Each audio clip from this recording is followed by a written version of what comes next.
But dog, this shit was terrible, man. Gunna and Future on stage. First off, they was like 6 feet apart, like they was socially distancing. And number one, the song's only like 2 minutes long, if that. What the And Pusha T? your Push P song, yeah, they did Push P, of course. And dog, they both of them look like they ain't even want to be there. It was bad, man. Like it was real bad, actually. So Yeah. I agree for the stage performance. So did it sound bad or did they look bad? Both. Well, it sounded bad because it's pushing P, so everything ended with a P, and there was like no filter on the mic. So every time, and maybe this is just something us sound nerds and radio pick up, but every time they said P, the mic popped. Damn. And they said P a whole lot, dog. It sounded bad, man. So yeah, it's on YouTube if you ain't seen it, if you want to see it. But yeah, now, now I'm looking at it now. Who was co-hosting this? Is that Carmichael? Yeah, Gerard Carmichael. Yeah, really? Okay. Yeah, I think it was their season debut or whatever. Dog, look at this performance, man. Pushing P. Number one, Gunna got like a quilt on. I guess that's supposed to be a coat, but look at this shit, man. Like, look, if people think Gunna can dress, Gucci verses, man. if people think Gunna can dress, I don't want nothing to do with fashion, dog. Like this dude be wearing the weirdest fits to me, man, and people swear he could dress. I'm like, God, I want nothing to do with that. Okay. Yeah. Look, I'm a fashion person too, but I never looked at him as like, oh yeah, he just switched. He moving the culture or something like that. Mm-hmm. I don't know. I don't know. Maybe in a couple years we'd be like, damn, he was ahead of it. But I hope not. Yeah, I just don't see it now, man. What environment will we have to be in for people to look at that and be like, hey, he was ahead of the time? Because we all dress like that now. Come on, man. I hope we don't get there, but who knows? Man, it's a weird time, man, where, if you look back at some other shit we used to laugh at back in the day, and then now if you look at it now, like, oh, that wasn't that bad. Because there was a point in time when niggas was laughing at Jim Jones because of the shirts and the jeans he was wearing. But you look at it now, it's like, oh, it wasn't that tight because you got shit even tighter than that. But I'm not a fan of the way Gunna dress. No, I agree, man. That performance looked kind of boring too. It was bad, man. It sounded bad. It looked bad, and I'll say this much too. I'm not going back to baggy. Okay, they're trying to make baggy happen again. Kanye has been pushing this for years with these big ass baggy clothes. I'm not going back. Okay, we was in the baggy chokehold for a good decade. Okay, I'm not going back, dog. I'm not saying I would never wear no fucking super slim fit. Dog. I'm a big dude, but I ain't wearing no fucking baggy ass jeans and baggy ass coats no more, dog. Yeah, I ain't gonna lie. I do want a pair of Jabos, but I want to get them tailored, man. I don't want the original Jabot. I want to get them a little tailored where they fit. Mm-hmm. And obviously, if you wore a pair of Jabos, they just come big anyway. Yeah. But as long as they can fit and I look decent and don't look like I'm fucking wearing Junko jeans, I'll be just fine. You just want to nod your head when Juvenile call you out on high. Yeah. Yeah, I like Jumbo jeans. or Webby, fresh bows with the crease. Yeah, man. But shit. Well, this is a music podcast. Oh yeah.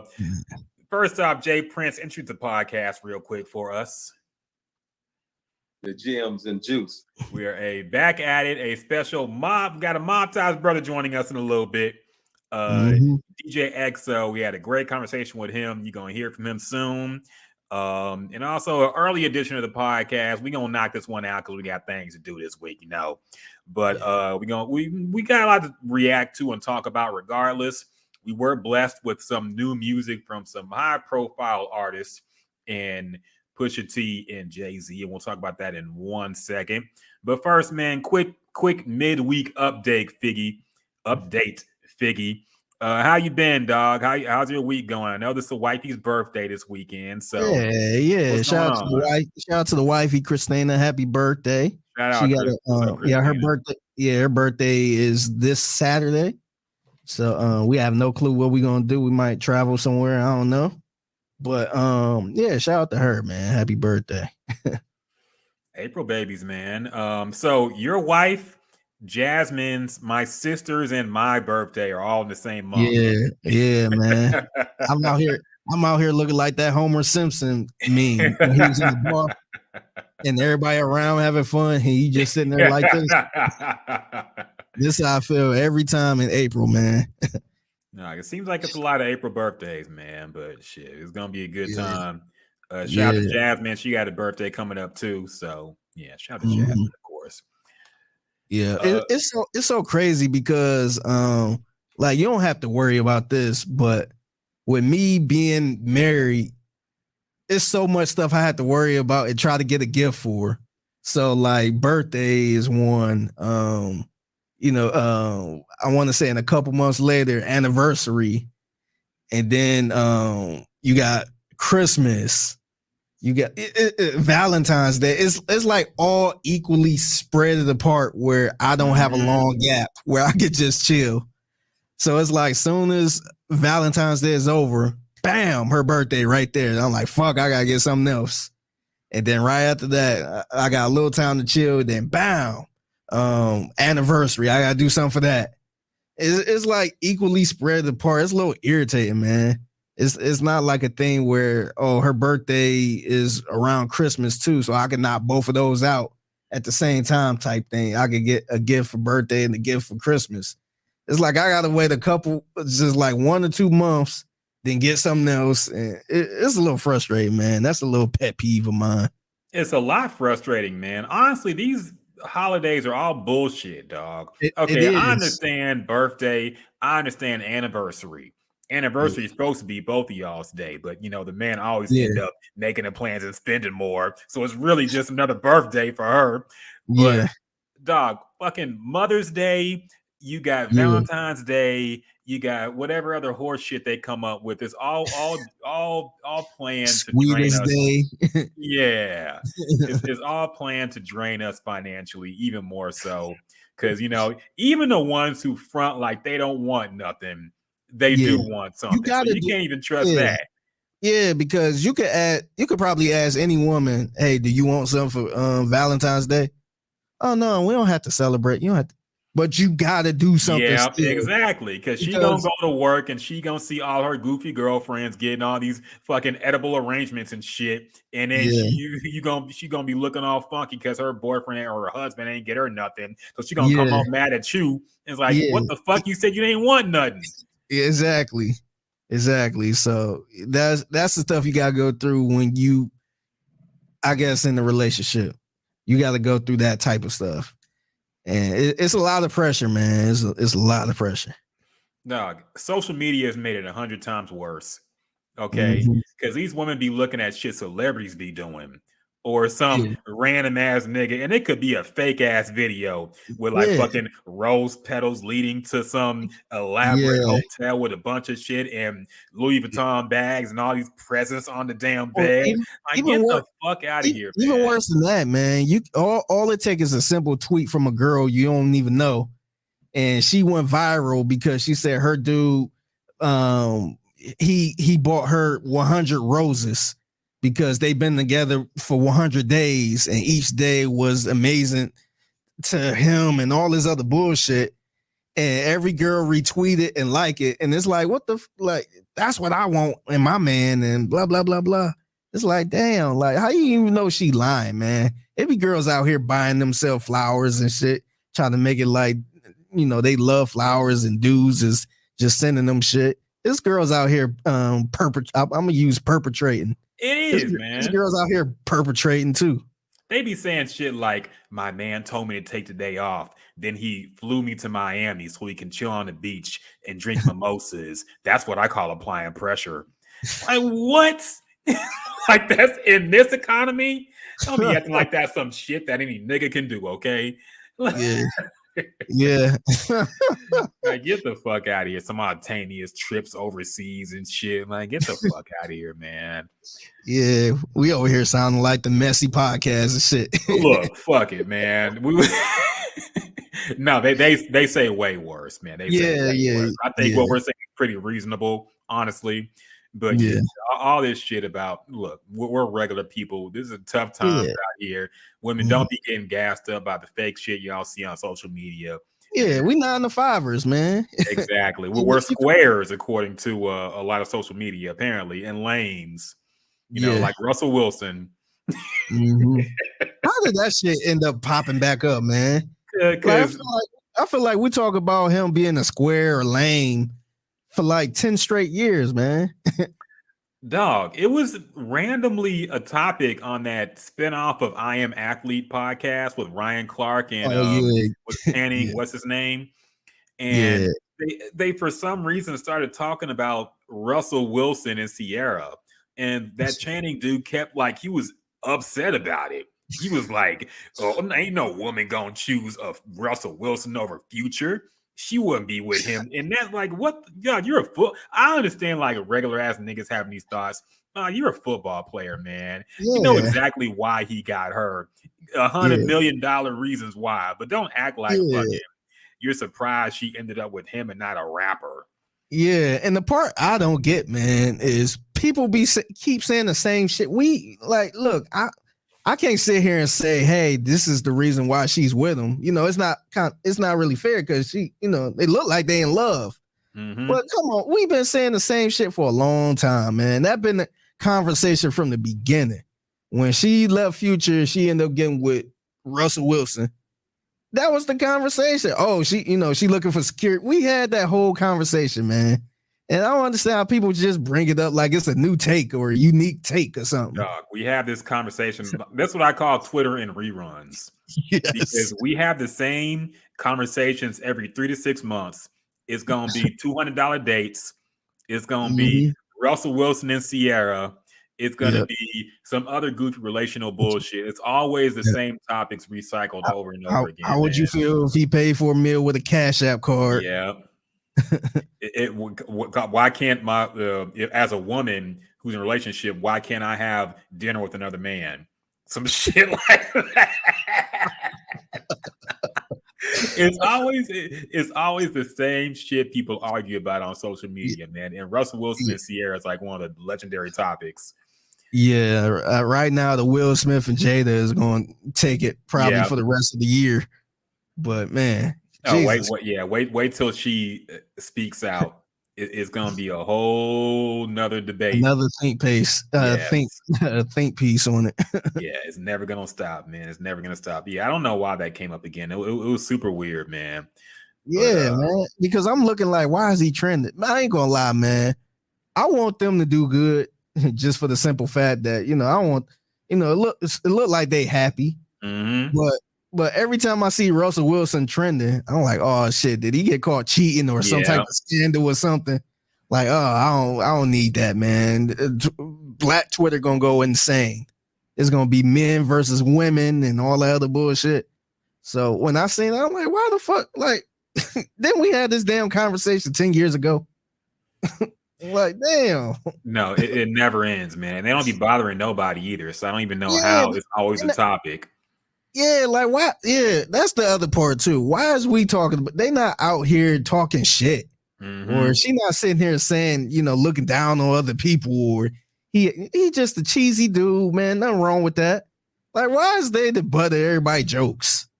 It's weird, man. But I do have to say, and I gotta call it out because after we made fun of people talking about it, we gotta talk about it now too. But it's funny when women talk about, they talk about how they want a square dude, but they diss the square dude too at the same time, like condescendingly, like, I done had a bunch of street niggas. I want me a regular lame 9 to 5 nigga now. Like, why we gotta be lame, dog? Yeah. Like, I want me a Russell Wilson. I want me a corny nigga. What? Yeah, now they trying to, now they trying to backtrack a little bit. Ain't nothing wrong with being square. Yeah. Ain't nothing wrong with being corny. Like, why do you have to use the word corny then? Exactly. My man's a square, and I'm happy. Can you it's not cool call him to a be square corny. then? Yeah, it's cool to be corny. It's cool to be a square. Like, all right. Yeah, like they don't realize these words have a negative connotation to them. Yes. Like nobody says you a square in a good way. Yeah. Like, no, that's not a compliment to anybody, even though it should be no diss, considering what it means. But it's never been used as a compliment towards anybody. Like, yeah, I'm a square. Exactly. It's like if you use the word sissy, like, oh no, sissy, ain't nothing wrong with being a sissy. It's like, no, the word sissy is used to kind of degrade another man. So don't like, why are you sitting there trying to justify that? Like it's a good thing or something. No, it's silly, man. It's silly. But yeah, that conversation popped up again, and it'll never die until they do, probably. So yeah. But yeah, we do talk about music too on this podcast. So let's talk about this new single from Pusha T featuring Jay-Z. Pusha T, who is running the record for most Jay-Z features, I feel, in the past 10 years with 2, at least. So they released a new song, well, Pusha T did. It's called Neck and Wrist. Neck and Wrist. Yep. Yeah, Neck and Wrist. Produced by Pharrell. Pharrell's also on the track as well. Figgy, what do you think about this track, man? Are you even more hyped for the album? Do you think it lived up to expectations? What do you think about it in general? I like the track a lot, man. I like the production on here. I ain't gonna lie. When I got the Jay-Z's part, I forgot his part was it wasn't leaked, but video surfaced Jay-Z, some of Jay-Z's verse. Mm-hmm. When I got to his part, I was like, oh, is that song? Like, oh, okay. So, the energy kind of died down a little bit for me. But I like the production on there a lot, man. I like the way Pusha T was rapping, the certain style he had. It really made me excited for the album, man. To me, this Pusha T production, not Pusha T, but Pharrell production, it kind of gave me Eclipse production a little bit. Mm-hmm. Man, it's not the full Neptunes, but it kind of gave me that gritty Clips production. And it's always good to hear the gritty Pharrell, man, because once we got the Despicable Me soundtrack, that you kind of hear the little cheesy kid movie production for Pharrell. Mm-hmm. But you gotta remember he still got that gritty sound to it. And to me, it's remarkable, man, how he could just switch up a style like that, because usually it's either right or left with producers and they can't really balance that line. But Pharrell could definitely balance that line. But the song overall, I like the song. I like Pusha T verse. It wasn't nothing special. I ain't gonna sit here and say it was, groundbreaking or anything like that. I do think the production was, to me, that was the highlight of the song. To me, was the production, the bass in it. But the verse was a typical Pusha T verse. I ain't gonna sit here and break it down. Mm-hmm. But Jay-Z verse, I thought it was cool. I don't think it was a verse where he got over on Pusha T. I didn't feel like, oh man, he just washed Pusha T. But it was a cool Jay-Z verse. I felt like a lot of people kind of overhyped it a little bit. I was actually shocked. I know people always hype up Jay-Z verses, but I was just kind of shocked the way people was hyping it up. I did not expect to see a think piece on Jay-Z's verse on this song. And so that kind of confused me a little bit. And the line that stuck out to everybody for some reason was the commission line. So I don't know if people were just like, oh my God, like him and Biggie was going to do a joint project together. And oh my goodness. And I was just like, yeah, he talked about it a couple times. He mentioned it a couple times. So I don't understand how this is kind of like breaking news a little bit. And yeah, that kind of threw me off a little bit. But I didn't think that line was that special. And even the part when Jay-Z kind of addressed that, he wouldn't be where he was at if Big died. It's like, I kind of didn't understand him addressing that, because that been a decade old topic, man. Shit, even going back to the Ether verse, Nas kind of threw that little shot. So I just it was kind of strange, but overall, man, I like the song a lot. If I had to pick one thing I like about the song the most, it would probably be the production, man. Like I think it was a production that you can't imitate, in my opinion, and it's good. It's, to me, it's crazy how Pusha T could get the best out of every producer he worked with, because we seen Kanye West work with Nas in that album, and it wasn't nowhere near that type of production. And same thing with Pharrell. You see Pharrell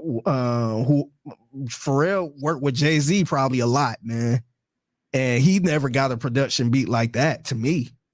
To me, all of his Pharrell production was kind of, man. Like, honestly, they could have been, I don't know. It'd be hard for me to pick a Jay-Z Pharrell production, in my opinion. But for some reason, Pusha T, he get Pusha T to fire shit, man. So yeah, I really like the production in this album or this song. And I gotta say, it is qualified. Okay. Yeah, I agree for the most part, man. It was a cool song. Now we did get a tease of this earlier this week, and I'll admit, maybe I just expected way too much. But immediately when you hear Pusha T and Jay-Z on a Pharrell beat, your mind goes back to like 2004 or some shit like that, man. Like, you really get hyped. And the song was cool, but it wasn't like mind-blowingly good. I actually probably like the Drug Dealers Anonymous song they did a few years back more than this. But it's not a bad song, man. The beat's cool. Verses are what you would expect.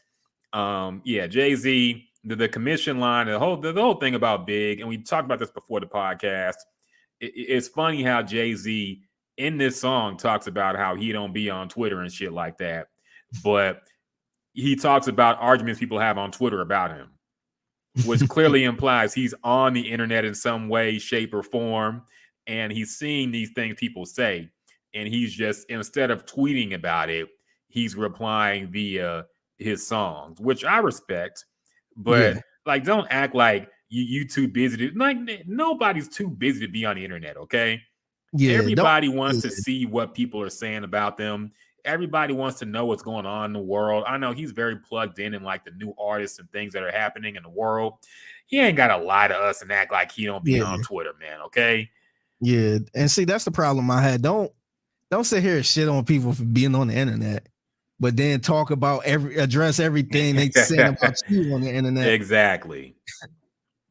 Yeah, man. Like we get he don't tweet a whole lot, but he's definitely on Twitter looking at the conversations. He's definitely on, like, he's looking at what people say. And yeah, it's cool to reply like that, but just don't act like you too cool for the internet. But that's Jay-Z, man. That's what he's gonna do. But yeah, man. I mean, it's cool to get a verse from Jay-Z every now and again. I think it's best for him to be rare like this, because I'll be honest, man, I don't know what more Jay-Z has to say at this point. He kind of repeats the same themes over and over again. I feel like when rappers get to a certain level of success, they always talk about like the rare negative things that people say to try to relate back to us somehow.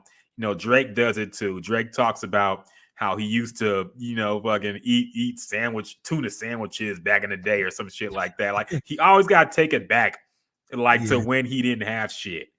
Yeah. And Jay-Z kind of does it too sometimes. Like, and I'm like, okay, no, like, I don't know what else he has to say, but at least he said things in a clever way, So it was a cool song, man. I'm still hyped for the album. Hope it comes out soon. We need something to break down and listen to, do a deep dive like we used to.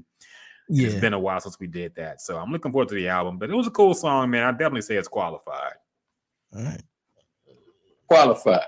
Yeah, and I think it's just good. I don't think Jay-Z. I think Jay-Z is in a place where he's not really going through anything. Mm-hmm. I'm not in their household or anything, but I'm guessing their marriage is good. He's not struggling. He a dad. So, I mean, what else can he talk about at this point? Talk about the haters, man. That's all you can do. So it's not like he putting out a project every month. I mean, every year. So I won't criticize his content too much, but at least he still sounds sharp. He's still clever, and he don't sound washed up. Where it's like, man, he need to hang this up. But I just appreciate hearing Jay-Z at this age still being this dominant like that. So I definitely do. Yeah, so I can't really criticize him too much, but I understand, man. He in a different tax bracket where he ain't got to he ain't got to have that same hunger. I prefer this version of Jay much more than the Magna Carta Holy Grail Jay, really, where he's just talking about his art and his Tom Ford suits and all that bullshit. I like this a lot better, but still, some things still kind of annoy me. Like the whole thing about they said if Big was alive, he wouldn't be in his position. What is he talking about, man? When's the last time people actually said that? 2006? Like, when's the last time people actually said? I know that was a big topic back when Jay-Z was blowing up and really running the summers. People were wondering what would happen if Big was still here. But Biggie been dead for 20 years now, man. 20 plus years at this point. Nobody's asking these questions anymore, Jay. Like we accept that you've done surpass Big in every way. Yeah, and to be honest, man, I think it's a lazy argument or conversation on our part because, like, we can't tell what would have happened then, and plus they both was cool with each other, so it wasn't like a Jay-Z and Nas thing where they was kind of they kind of wasn't that cool, and then they're going against each other. Him and Big had a relationship with each other. Yeah. So, I think Jay-Z probably would have still been similar, if not the same, or Big. So, it's kind of like people that say, oh, what if Jordan didn't retire?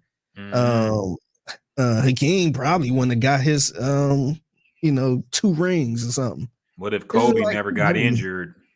Yeah. At the end of his career. It's like you never know, man. Like you really think Jordan would have ran off fucking 8 straight championships like that? So I don't know. I think people kind of need to relax a little bit with that. Yeah, no, I'm so lazy. And like I said, I don't know anybody in the modern day that's bringing up that. Maybe it's happening somewhere in the corner of the internet, but I haven't seen that debate since like the 2005 forums on allhiphop.com or some shit, so I don't know where he's getting these things from, but it's interesting. But look, like we said, he got to rap about something, Yeah. So let me ask you this, because I ran across I ended up going back on the old Jay-Z album, the American Gangster. And I listened to American Gangster, I listened to Kingdom Come, and I listened to Blueprint 3. Ooh. I ain't gonna lie, man. That's the style Jay-Z was rapping around that time. I kind of don't really feel it as much now. It was a lot of kind of like singy Jay-Z, if you know what I mean. Which album? He did it on American Gangster a lot. Oh, okay. Drinking the coke. Yeah.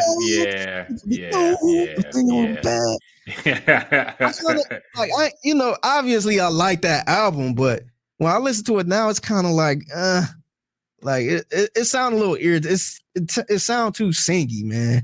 I kind of appreciate the rap fast Jay-Z now than the singy Jay-Z. Well, I don't know if that's a hot take, but no, I mean that was kind of annoying. Yeah, People yeah. want me gone. People want me dead. Looking at the face and the bone. Yeah, no, that was a pretty annoying era of Jay. I don't think it was the worst era, but yeah, him getting a little into the melodic. Yeah, that didn't. And I never liked Blueprint 3, even when it first came out. Man, I thought it was Yeah, trash. yeah. So I mean, I didn't think it was trash then, but it's hard to listen to now, man. yeah. Yeah, so yeah, it was a Jay that seemed like he was just hungry to stay relevant in some ways. That the whole song off that with Drake is awful. Like sidebar too, that I saw Complex had Rory and Mal on, and they were ranking the worst Jay-Z song. I didn't watch the whole thing. I didn't see who they picked, but Rory and Mal were basically going through a whole bracket of terrible Jay-Z songs and choosing which one was the worst. And they're both super Hov fans, of course. So, yeah, they were protesting the entire time. That's something I wanted us to do eventually. Yeah. But I know it's going to take some time. But yeah, I think to me, that's better than ranking the best albums and all that shit. Because a lot of people don't like to admit that he had awful songs. Yeah. I mean, he put out so many albums, man. You ain't going to hit on every one. But exactly. And the fact that we even know what his bad songs are at this point still, like, just proves how legendary he is. Even his bad songs are legendary. Yeah. So, yeah. It's a lot of songs I didn't care for that people liked. Where I'm just like, I ain't really care for that State one. of Mind, man. Empire State of Mind. I can't stand that song, dog. I'm sorry, man. The one thing that's confusing about that song to me, I don't understand how other cities just play that song randomly like that, man. Because it's an anthem. I understand anthem in New York. Like, why is they playing that shit in Houston, man? I hear that song way too many times in Houston. And it's just like, damn, like I get it was a hit song. But it's like, man, like why is we playing New York Empire State of Mind in Houston, man? Yeah. I mean, not every city has an anthem like that, dog. We need Top's Drop should be the official Houston anthem. But yeah, I mean, look, it's a cheesy song that a lot of white folk know. So that's probably why it gets played in a lot of sporting events and shit. But yeah, and some of these songs, I'm looking at the bracket now. They have it on the Complex site. Some of these songs, they were surprised were even picked, like 03 Bonnie and Clyde. I understood why they picked that song. I'm sorry, man. Yeah, that song was bad. Yeah. What are some songs off the top of your head that you didn't really care for? Man. Oh my God, why did he make this? Dog, like 90% of Magna Carta Holy Grail. I got to keep going back to that fucking album, man. I like Picasso, baby, and that's really about it, dog. Tom Ford was awful. Made in America, Twerk, Molly, Twerk. Like, these songs were terrible, man. I was so disappointed. I was looking forward to this album so much. The commercials with Rick Rubin and Pharrell and Timbaland. Yeah, to have a fucking Android to get the damn album first and all that. Yeah, man, all these tricks he was pulling out. Like, okay, this must be some next level shit. I was expecting Black Album Part 2. Damn yeah, dog. And what we got, that the artwork. Yeah, I know, right? The artwork. I'm just like, oh shit, this is about to be crazy. Most disappointing album I probably ever heard, man, because I had such high expectations for it, and that whole album is trash, man. Like, I can't even go back to it. Like, I'll play some of it. I'll be like, what the fuck was wrong with Jay-Z at this time, man? Like, what was he on? But, yeah. What about you, man? What's your least favorite Jay-Z song? The songs that come from the top of the head is I didn't like the Change Clothes song. Me neither. They were also shocked that was on the bracket too, but really? I never liked that song either. Yeah, and I mentioned earlier, him and Pharrell, they got a lot of songs together, but the beats don't hit the same like Pusha T beats. Mm-hmm. But Change Clothes, I didn't like the song Show Me What You Got. Me neither. I didn't like that. Like it come on. I'm not sitting there saying turn this bullshit off, but I'm just like, it's too cheesy. Show me what you got, little man. I ain't really care for that, man. This one, a lot of people. I argue with a couple people about this, but I didn't like the Blue Magic. song. Me neither, really. A lot of people looked at me sideways, ready to fight. I ain't really care for that song at all. No, I don't spend on my head. I was spending the money so I can get my bread. And Pharrell going crazy off key with his fucking voice on the hook. Don't waste your fuck. It was awful, man. And Show Me What You Got is not a bad song. It was just bad coming from retirement. Yeah, was that the coming out of retirement? That was the Kingdom Come lead single. Oh yeah, damn. And yeah, that song sucked, man. It was kind of like seeing Michael Jordan come back and have 15 turnovers and maybe like 10 points on 20 shots or some shit like that. Like it was just a bad look. Maybe it wasn't an awful game, but like it coming from retirement, it was just too commercial to me, man. Yeah. It's too commercial to me. And then even the video, it's just like, I don't give a fuck about Danica Patrick. Yeah. I forgot Danica Patrick was in that video, man. What the fuck? They're racing each other. Oh man. Remember when she was a star? Did she ever even what the fuck? That was such a weird era. Danica Patrick. Such a weird. Did she even win any races? I remember she was just famous for being a female NASCAR driver. I don't know if she ever would want anything, but I don't think so. Yeah, but I digress. Anyway, other things that did happen this week. We got to talk about the Grammys. Now, we made a mistake. We didn't do our annual Grammy predictions. I know. I thought about it as soon as the Grammys start. First of all, I didn't even know the Grammys was coming on until it was literally like maybe 7:55 on a Sunday. Yeah. And I seen the tweet saying the red carpet, blah, blah. I'm like, damn, the red carpet.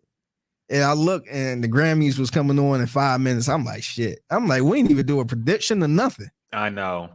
Well, yeah, that's our fault. And I blame Will Smith because the slap overtook everything. I'm sure if the slap didn't happen, that took us a whole episode, man. 2. Yes. So, well, 1 episode and a live stream. Yes. So, yeah. If the slap didn't happen, I think we would have been more aware of the Grammys coming up. But since the feed was all dominated with slap takes, we completely forgot the Grammys were coming up until it happened. So we didn't do our predictions as we usually do. But fuck it, we'll still react to it. So the categories we care about. Let's see. Album of the year went to John Batiste. That was I don't know how you feel about that. That was kind of shocking to me, man, because I had never heard or seen this guy ever. I never heard of the guy, never seen him. I never even heard the song. And I kid you not, I think right after his performance, because the first time ever hearing about him was when he performed. Mm-hmm. And I'm thinking like, damn, okay. Like I've never heard of this dude or never heard the song. But I'm like, okay, it was a cool performance. I kid you not, during that commercial break, it was a commercial with his song playing. I'm like, damn, is this new or have I just seen this commercial and didn't realize or didn't pay attention to the song? But then right after that, he won Album of the Year. I'm like, what the I'm like, this is crazy that, it's a black man or, minority guy. And he won Album of the Year. And I never heard of this guy before. And it wasn't like it was a country artist or something. Mm-hmm. So I thought that was kind of strange. It showed you a type of world we live in where you don't even have to know who this guy is. And people agreed that was the Album of the Year. Yeah, man. Looking at the winners, like, do you think this is continuing like the Oscars trend of let's be pro-black this year? Some people were upset with us before and thought we weren't representing black music enough because a lot of black people won at this year, man. And I had heard of John Batiste, but I never heard of any of his music. But I had known of him. He's one of those artists you hear his name, but I don't think I ever heard any music from him directly. I probably heard it in passing. But for him to win Album of the Year, it's pretty surprising, man. He won over Tony Bennett and Lady Gaga. He won over Billie Eilish. I don't know if Billie Eilish got shut out this year, but I didn't see too many for her. She didn't. Yeah, well, she didn't go on stage. You know, they be having winners that shit that don't air.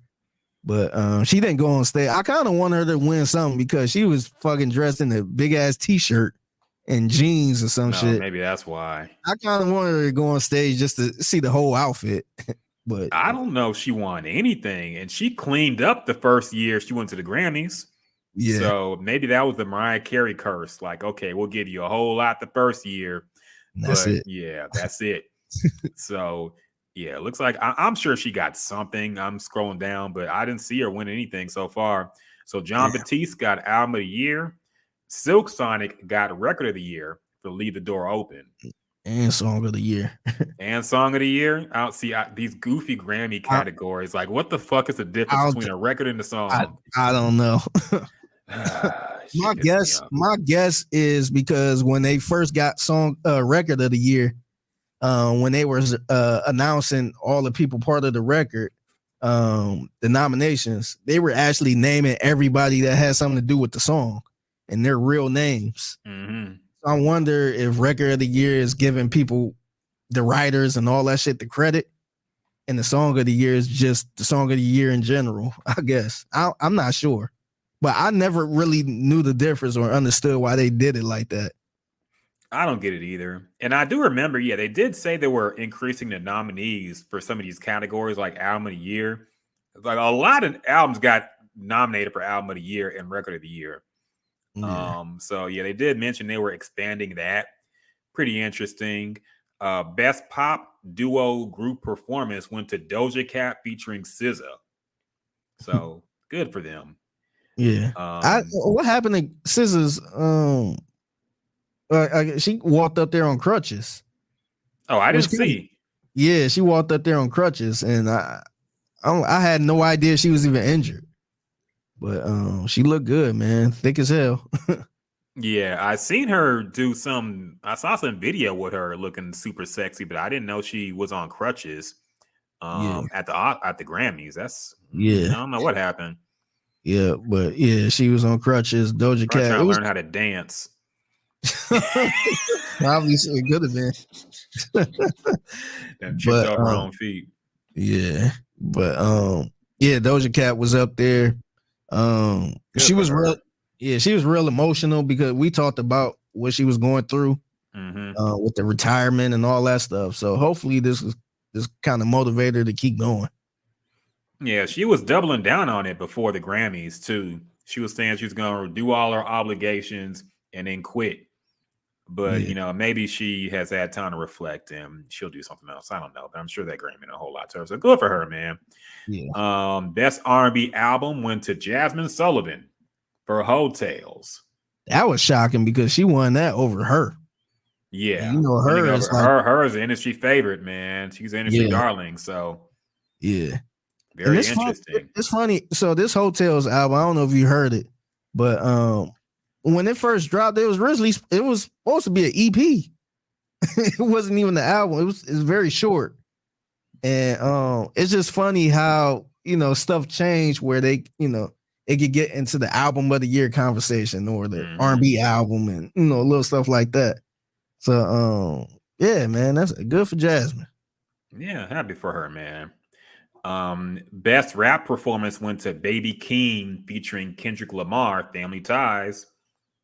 Good for them, man. The competition didn't seem like too much. Cardi B Up was nominated. That forgettable ass song that nobody even plays anymore. Yeah. And Megan Thee Stallion Thought Shit.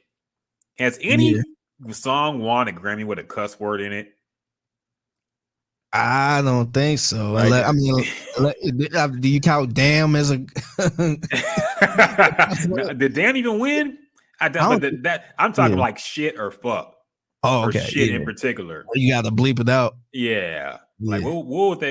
If Megan Thee Stallion won, what would they call that song? Thought stuff. They just call it Thought. Thought S word. Yeah. That shit's weird. So I don't care about best new artist. Song of the year. Yeah, you said it. Leave the Door Open, Silk Sonic. Yeah. Let's scroll down to other shit we actually care about.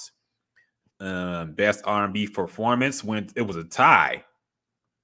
Okay, I didn't know Grammys could end in a tie like a fucking NFL regular season game.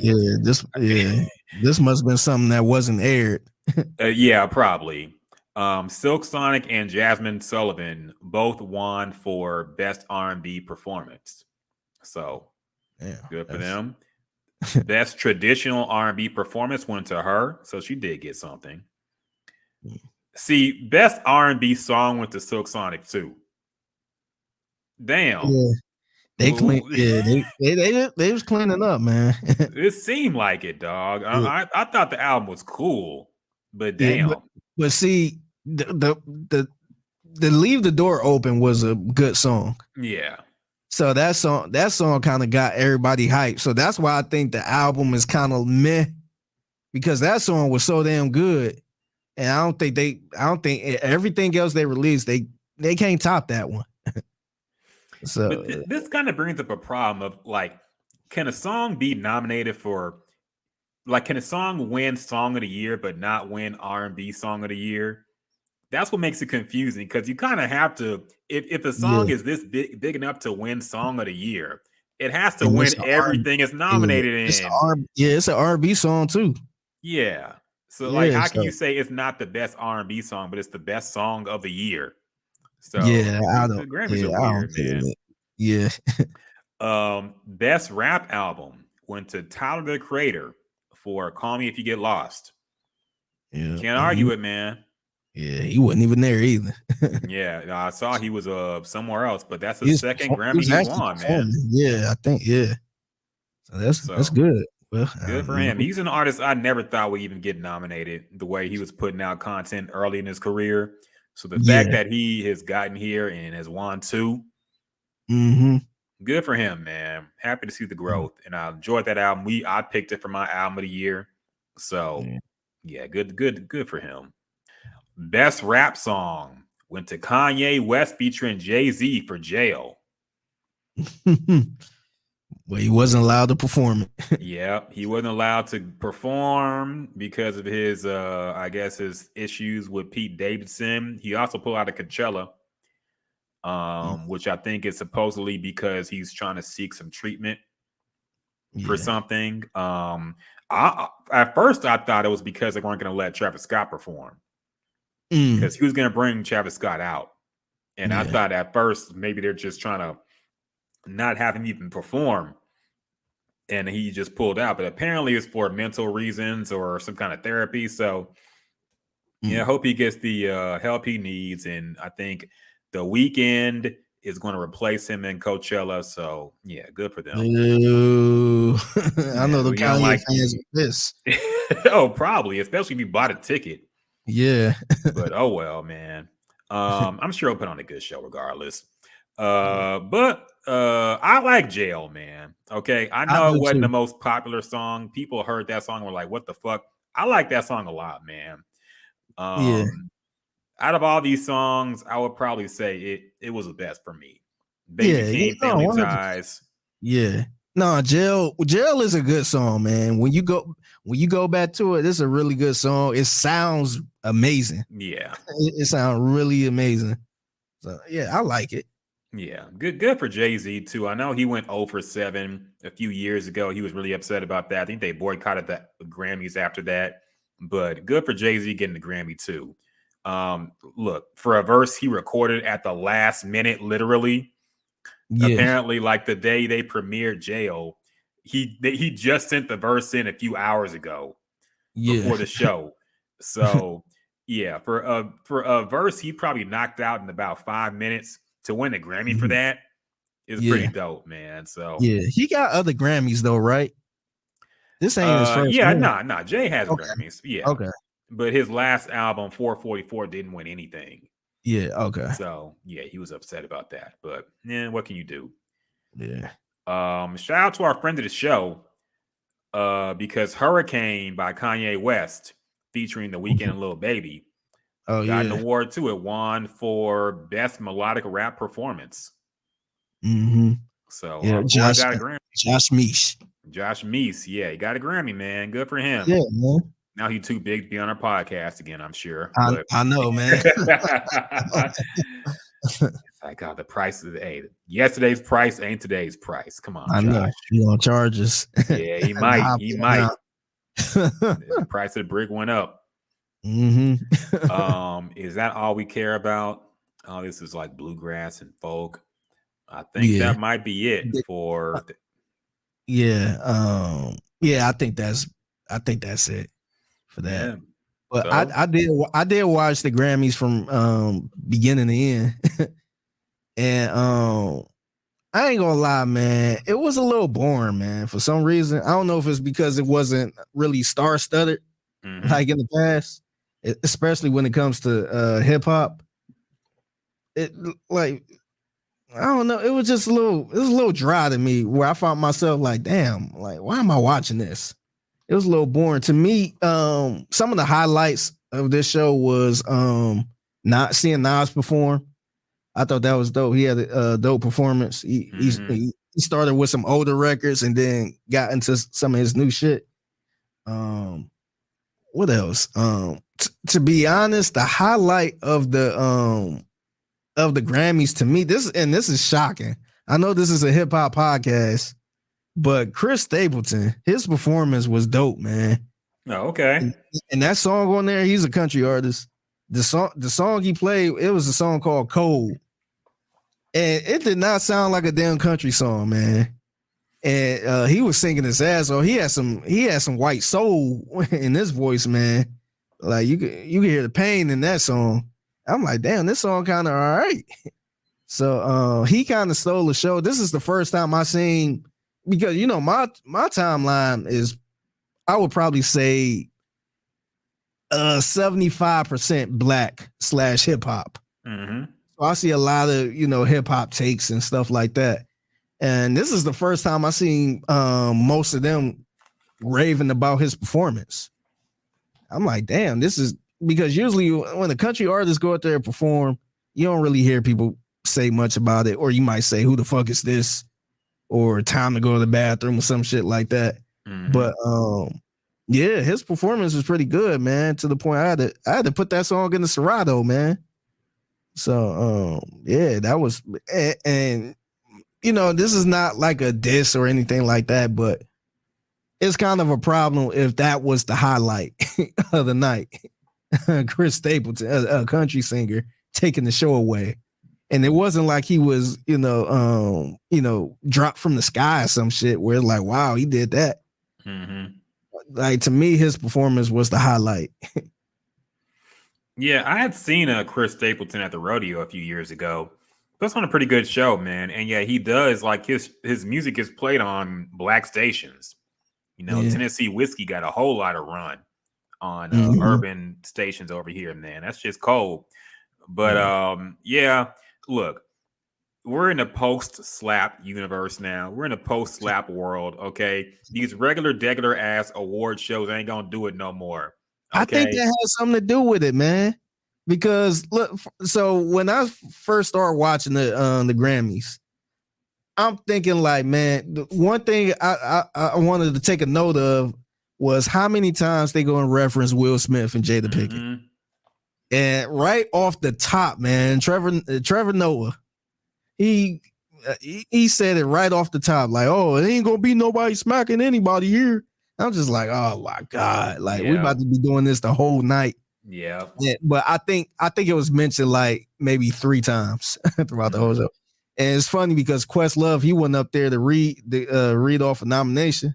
And he was like, oh yeah, give me some feet. Hopefully nobody come up here. And I'm just like, oh my goodness, man. Like, we're gonna keep doing this. But yeah, I think that has something to do with it, man, because at this point now it's kind of boring. And you kind of expecting something that's not gonna happen. And it was kind of a snooze fest, man. Look, man, the bar has been raised. I'm sure a lot of people who watched the Grammys only watched it to see if something crazy would happen so they could see it first. This is what we expect now, man. Look, for better or worse, our expectations are different now. If someone ain't getting slapped or confronted on live TV, I don't really want to see it anymore. Okay? Yeah, I seen somebody tweet and said Will Packer should have directed this Grammys. Oh, definitely, yeah. Nah, we gotta. Nah, the Golden Globes better fucking gear up. Get something happening, man. I want to see a whole choreographed fight maybe next time, dog. I want to see some scrapping. I want to see some tables thrown. Look, we're in a different world now, man. Nothing's the same after the slap. I in know. entertainment. So if the Golden Globes and the fucking Emmys want some ratings, you better get something going, man. At least an argument or something. It ain't gotta be a physical slap. Can we get a Kanye Taylor Swift moment where somebody gets upset that they lost? Can we get something? We need something off script. Yeah. Where it's like, wait, is that real? Did that really happen? Like, oh my God, I can't believe he did something like that. Yes. It definitely wasn't one of those in this Grammys. Yeah, we need somebody just dissing the other nominees when they get up there. It's like, well, I don't know what y'all expected. These niggas ass. I don't know, some shit like that. We need something spicy on these award shows now, man. Yeah, this regular shit ain't gonna cut it no more. Okay. Mm-hmm. So whoever's producing the next big award show, I don't think there's any left at this point, but if there is, take notes. If anything, I think probably coming up next this summer is probably the BET Hip Hop Awards or something. Oh, the all the MTV Awards, the BET Awards. They better have something planned, man. I want to see some fuck. I mean, to be fair, there's usually fuckery at the BET Awards, so it wouldn't be that special there.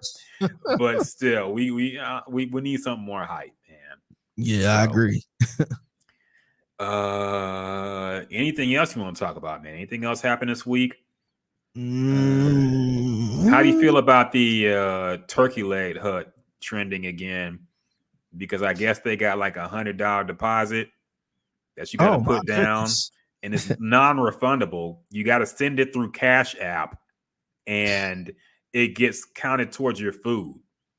Because now you have to have like $100 minimum to even eat there. Oh, okay, I see. So if you want to reserve a table or whatever at Turkey Leg Hut, you got to send them $100 in Cash App. It's a goddamn restaurant, man. What the fuck? Yeah, like look, it's a restaurant. Like what the look, man. I ain't trying to compare other restaurants and all that shit, but. This ain't like do State 48 have you do that? I'm sure not. Send something Cash App and all this other bullshit. It's getting ridiculous, man. And I tell people all the time because I know a lot of people that be coming in and out of Houston and they be like, oh, what to do here and what restaurants. I always tell people, man, if a place got hookah there, you might want to stay. If it's a black-owned place with hookah, you might want to stay away, man. Yeah. Because the line's going to be long, the price is going to be ridiculous, and it's going to be a long-ass wait. Yeah. They already were trending when they got that dress code and then had the $100 deposit. Like you had to have a $100 minimum to even eat there because people were just getting there and like getting some appetizers and taking pictures for the gram. So like, look, man, part of me wants to say fuck them for doing this, but part of me is also like, I'm sure they dealt with a lot of bullshit to get here. Yeah. It would just, they decided one day, hey, let's get everybody mad at us. Yeah. I'm sure there's a lot of ignorant shit that happened at Turkey Leg Hut, man. Let's be real. And to be honest, a lot of people do come from all over the place to go there. And so that you probably got some people, at the end of the day, it's turkey legs. So I don't understand how it's so extravagant where it's like, oh, you got to be fully dressed in a suit to eat some turkey legs. But you probably got some people in there that's, that's not, that ain't buying, that's buying little appetizers or some shit and sitting there smoking hookah all fucking day and, and wasting everybody's time. So maybe they trying to get rid of that. But still, man, look, at the end of the day, man, they need to either open up another location and, try to cut the lines down or something. I don't know, but all of the $100 deposit, man, is ridiculous, man. because like at the end of the day, it's turkey legs. So it's getting ridiculous, man. But people want to go there. I always tell people, man, if you really want to try their food or the turkey leg, just go to the truck. Just go to the food truck, man. It ain't no point of trying to sit there and get a table and all that shit, man. Just go to the food truck, get what you want to get, and keep it moving. Yeah, I've seen everybody just say they're gonna do that instead because it ain't worth it.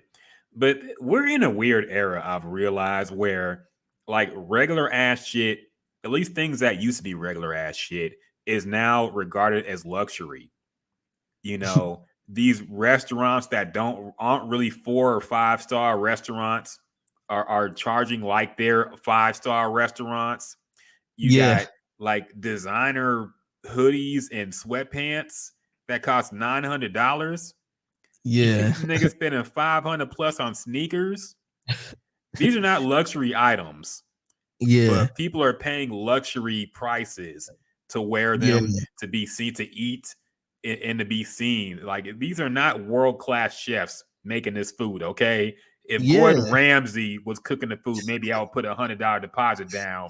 But if it's some nigga I never heard of who probably just came out the street, like, nah, man. Yeah, and the part, I guess the part that's a little disturbing is how it's like you said, it's regular ass food, man. It's nothing. It's not no well-aged steak from Africa or some shit. Like I went to one place. I won't name the name. I'll tell you after the podcast. But I went to a place that was kind of popular, and first of all, it was hard to get. I mean, it was hard to get in because they said the wait time was a long time. But I'm like, fuck it, I could just eat outside type thing. They had some seating outside. So I ordered, I don't know why I did this. Still to this day, I'm like, why the fuck did I order this? But I'm like, you know what? I'm feeling frisky. Let me get the $40 steak. Fuck it. Let's get the $40 steak. Let's get this. Let me get a drink. Blah, blah, blah, blah. Man, when I tell you this steak, it was the cheapest steak I ever had in my life. Oh, no.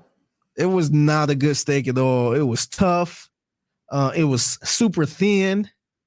I'm like, man, it seemed like they just want the fucking fiesta and just got a cheap ass steak. And I paid $40 for this, man. I'm like, no, I could have got a better steak at Longhorn. And it was just bad. It was only me and my lady.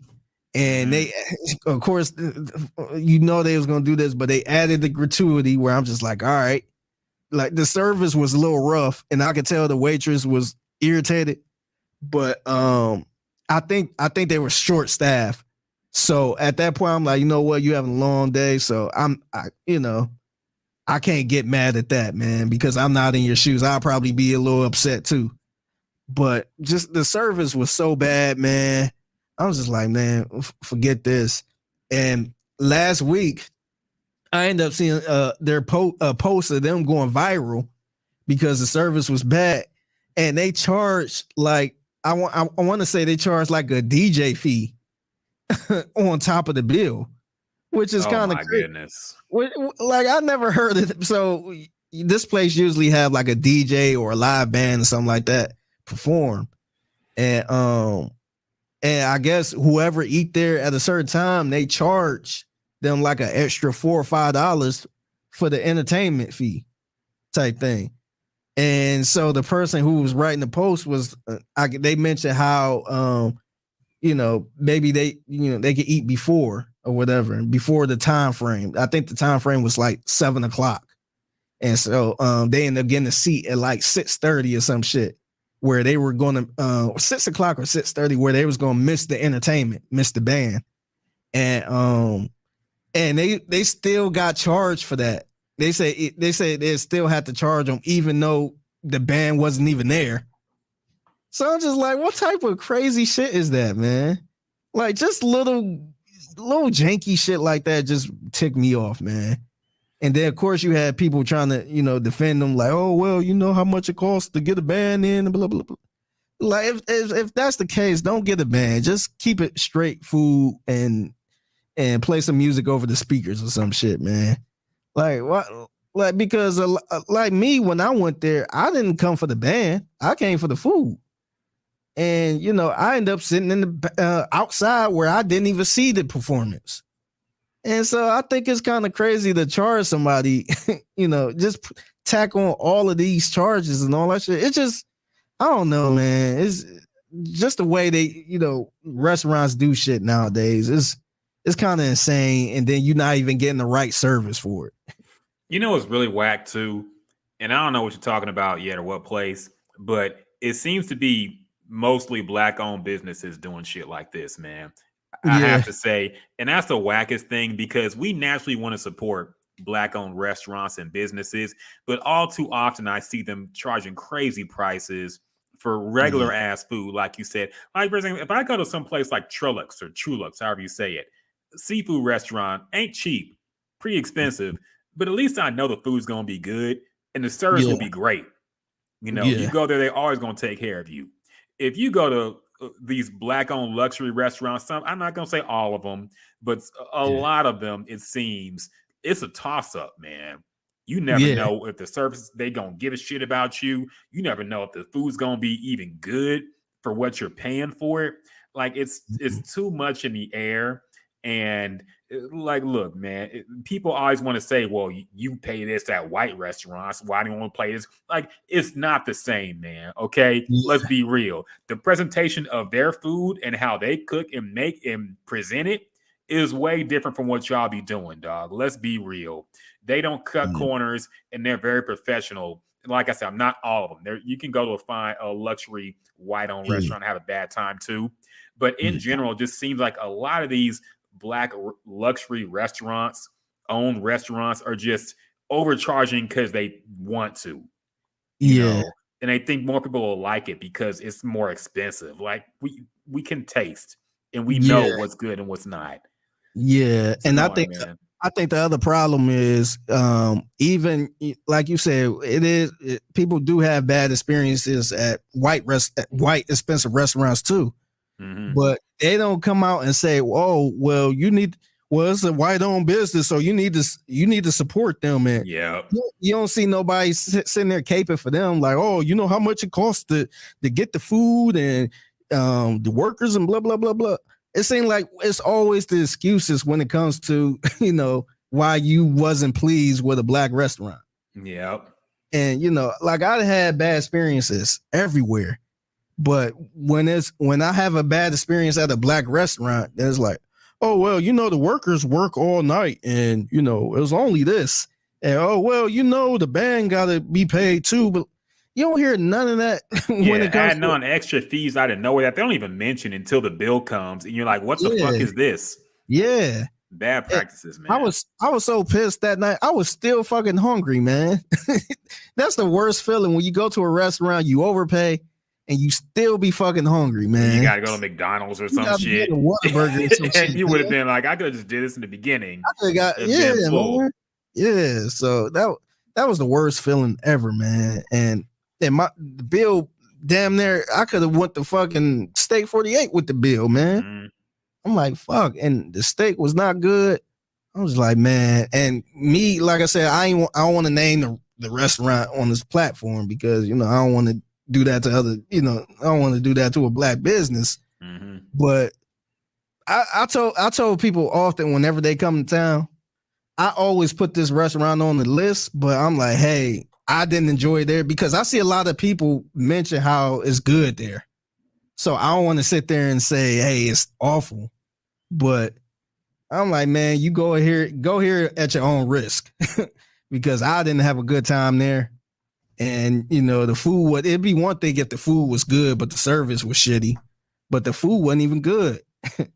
So I didn't enjoy it at all.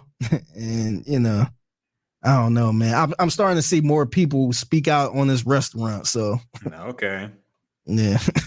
Yeah, it's really unfortunate, man. Because like I said, we want to support our own people, support Black-owned restaurants and things like that. But I don't want to feel scammed when I go to one, okay? And like, look, there's a lot of ones that are doing it the right way.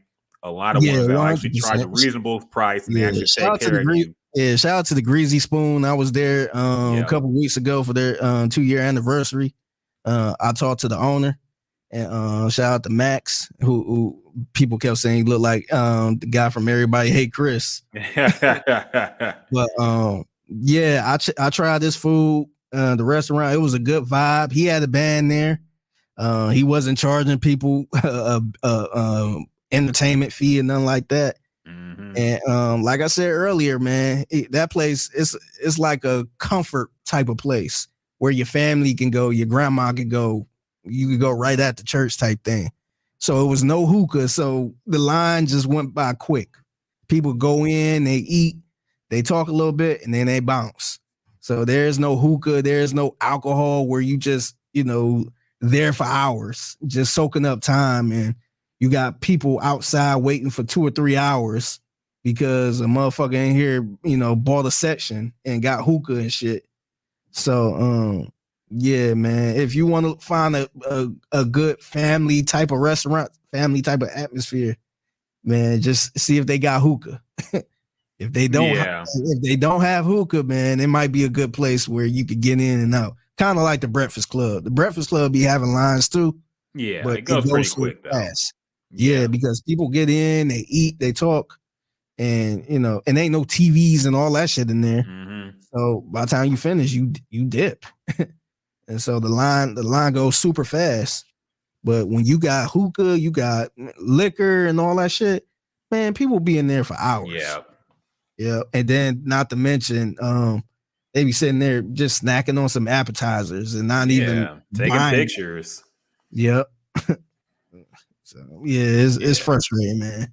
It is, man. The dining scene is fucked up like everything is in this world at this point, man. Like fucking, but all you gotta do is just pick a spot and stay there, man.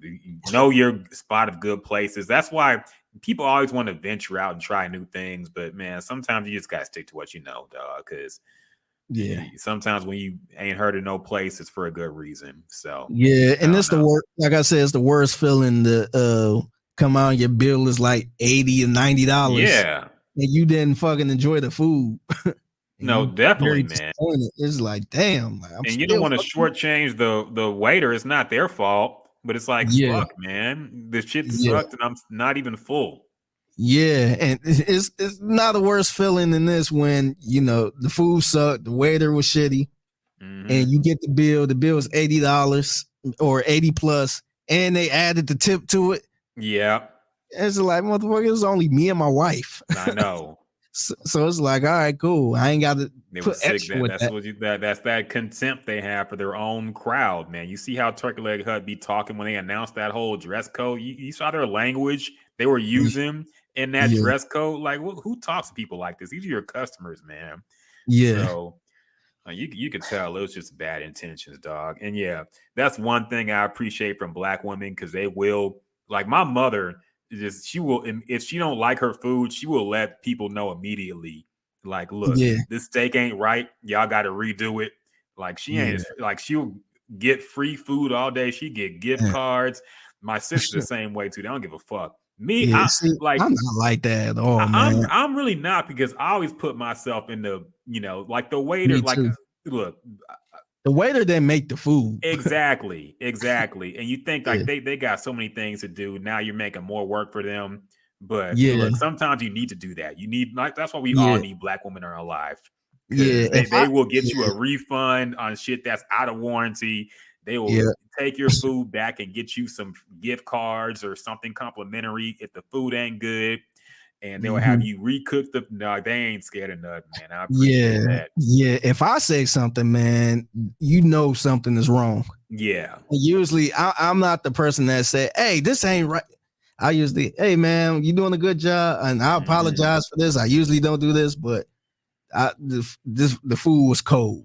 Yeah. And, I got to build it up. I got to butter them up to let them know I'm not mad or angry.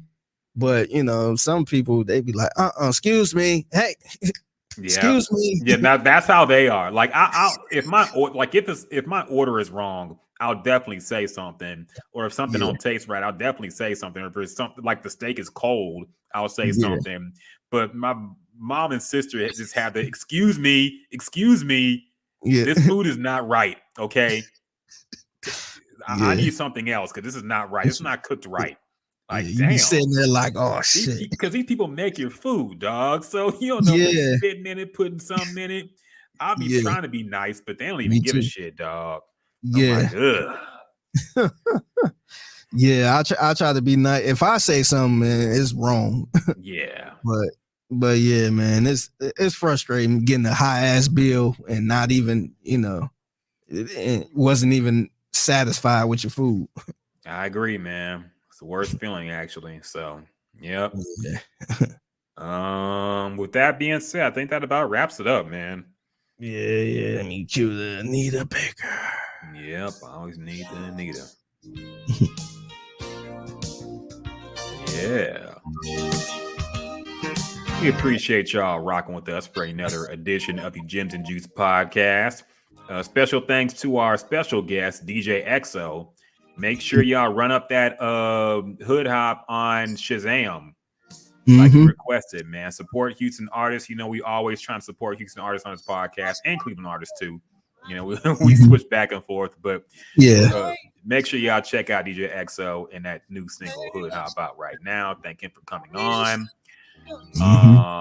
Special shout out to everybody who fucks with the podcast, man. We love y'all. Thank y'all for rocking with us through 200 plus episodes now. Been a long run. Still at it. Make sure y'all listen to Figgy weekdays 10 to 2, Sports Radio 610, curating the vibes on In the Loop every single day or most of the days. And shit, I think that's about it. Anybody else? Shout out to Dr. Pittman, my chiropractor, man. I went to him today earlier. Okay. Yeah, man. So if you having back problems, pain, neck pain, all that stuff, hit up Dr. Pittman. Go to Pittman Wellness. I forgot the website, but yeah, you'll hear it in the ad. Make sure you hit up Dr. Pittman, and it'll get you right. Yeah, make sure y'all get y'all back right. Your backiotomy, as Dave Chappelle said in fucking Half Baked. So yeah, y'all make sure. Can we promote this Jasmine thing? Is it a public event? She just sent us a flyer for it. Should we actually put it out there? Yeah, I wouldn't. Not okay, yet. fair enough. But I don't think it's a private event, but we'll respect because she'd be funny like that. But just tell Jasmine happy birthday. Her birthday is next week, isn't it? Next Thursday. Yeah. So yeah, just wish Jasmine a happy birthday. She goes by DJ Bloom now. So don't ask me why. Okay. Don't ask no questions. Okay. Just roll with it. All right. Yeah. And wish Jasmine a happy birthday. Yeah. Until next time, y'all. Peace.